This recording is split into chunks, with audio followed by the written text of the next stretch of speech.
ज्यादातर हम जब शरीर हमारा ठीक नहीं होता, अस्वस्थ हो जाते हैं, तब हम भगवान की बात ज्यादा करते हैं और बार बार उसे दोष देते हैं कि भगवान ने मेरे साथ बड़ा बुरा किया।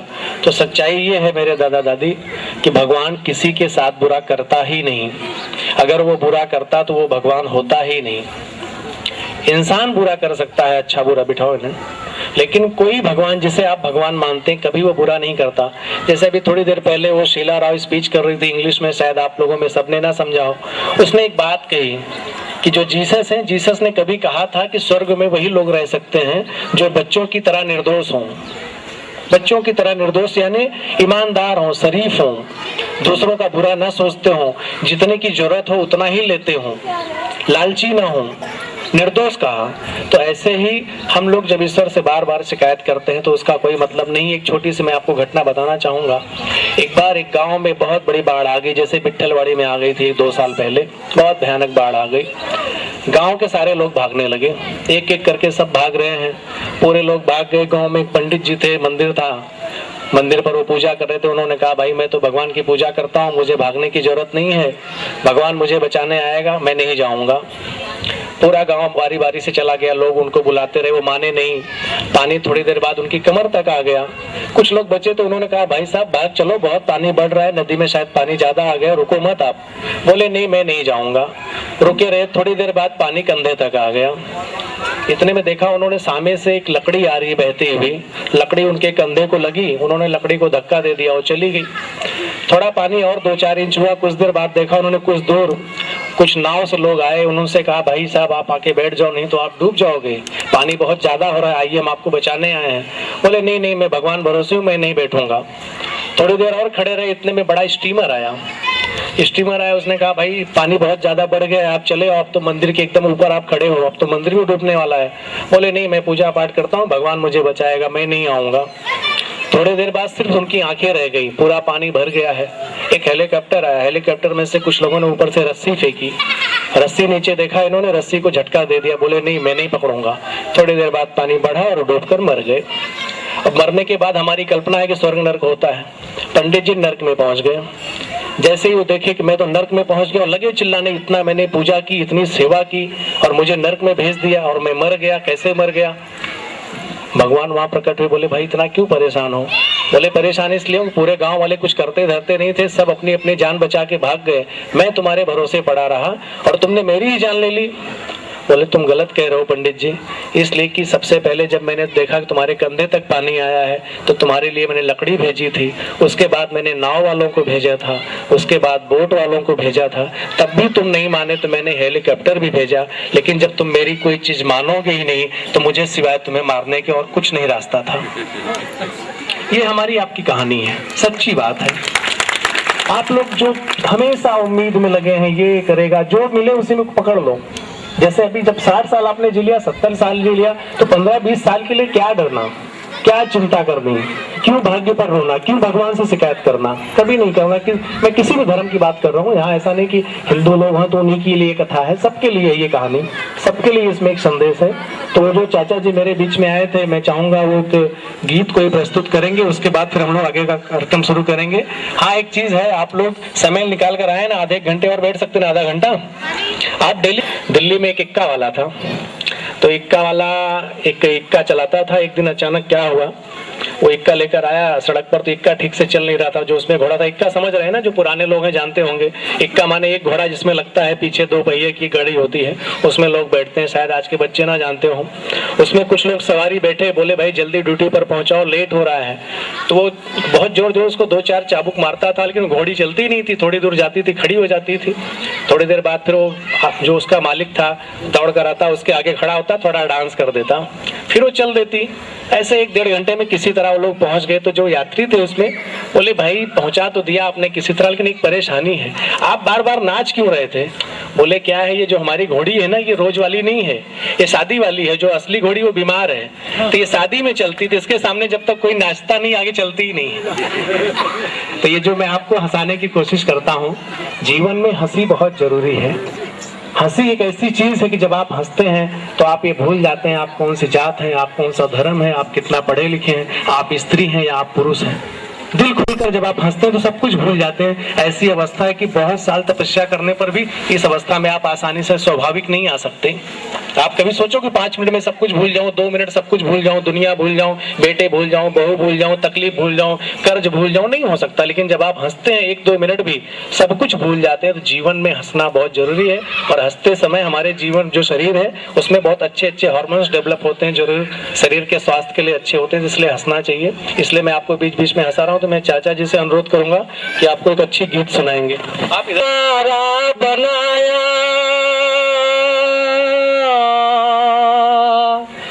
ईट इसमें हड्डियां,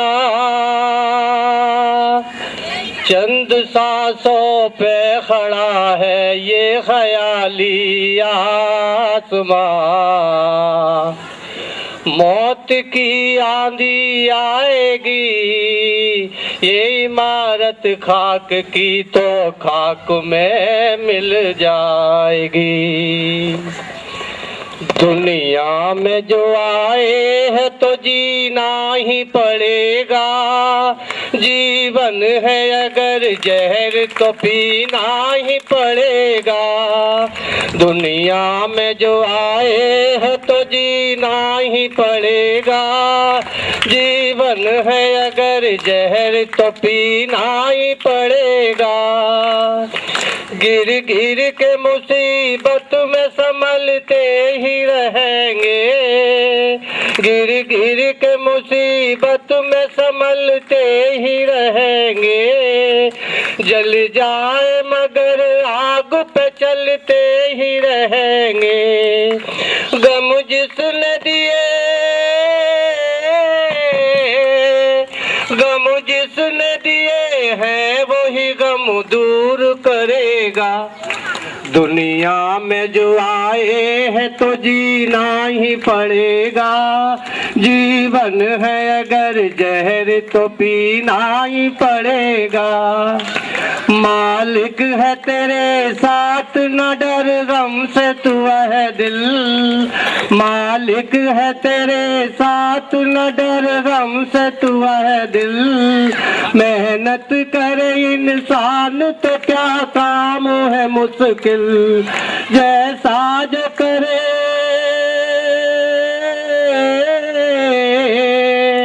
जैसा जो करेगा यहाँ वैसा ही भरेगा। दुनिया में जो आए हैं तो जीना ही पड़ेगा, जीवन है अगर जहर तो पीना ही पड़ेगा। औरत है वो औरत से दुनिया की शर्म है, औरत है वो औरत जिसे दुनिया की शर्म है।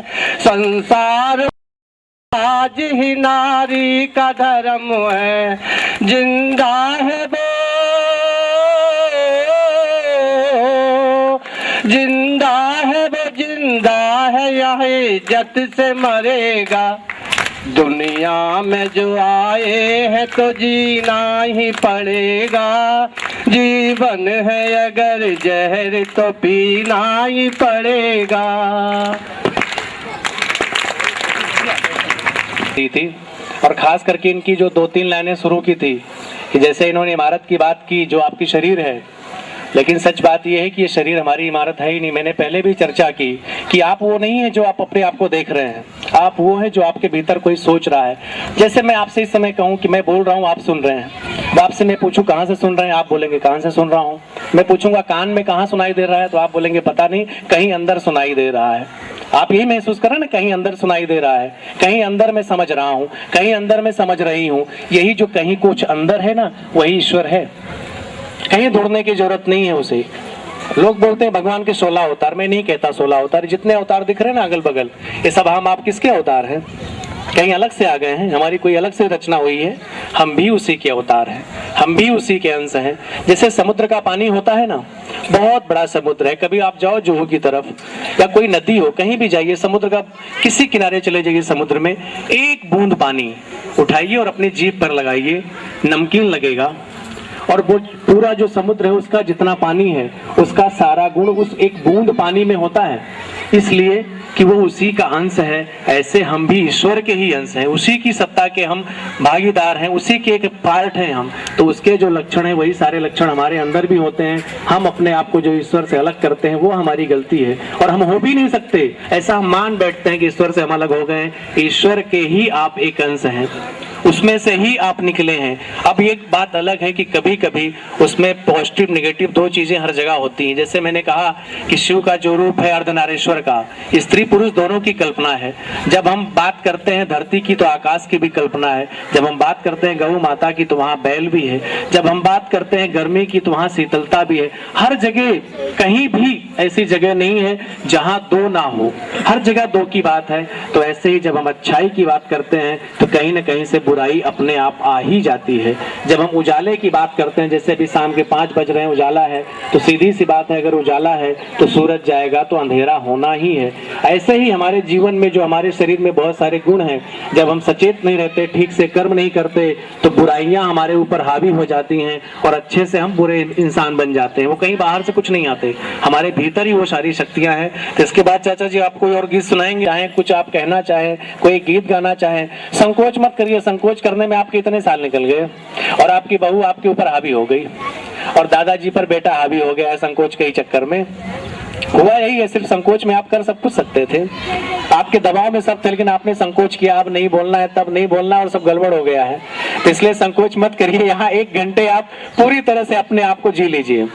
इसलिए कि मुंबई का जीवन तो अब ऐसा हो गया है कि अगर आप सुबह से घर निकलते हैं तो शाम को पूरी तरह से घर आएंगे पता नहीं है। हो सकता है कुछ पार्ट ट्रेन में ही छूट जाए, बम विस्फोट होता है, किसी किसी का हाथ छूट जाते हैं, किसी का पैर छूट जाता है।